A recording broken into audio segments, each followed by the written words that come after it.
Hallo, da sind wir zwei in Zürich. Es ist November, relativ frisch und wie ihr seht, stehen wir vor einem Ringier-Gebäude.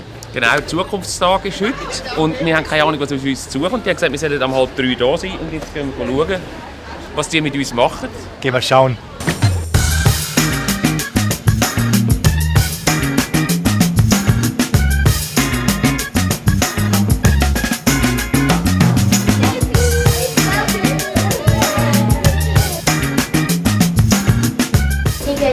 Wenn euch vom Publikum ein Fehler passiert?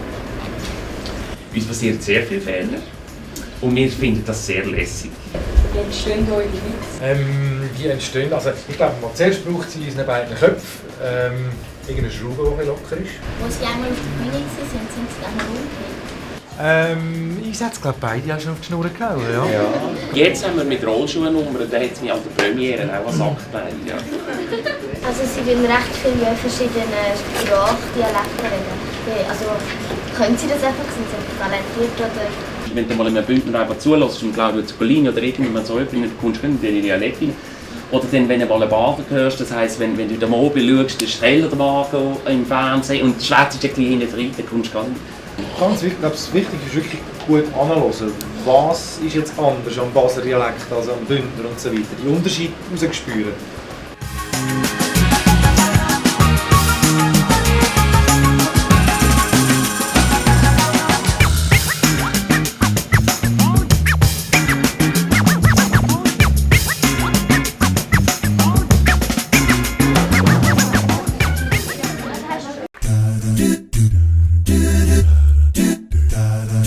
do do do do do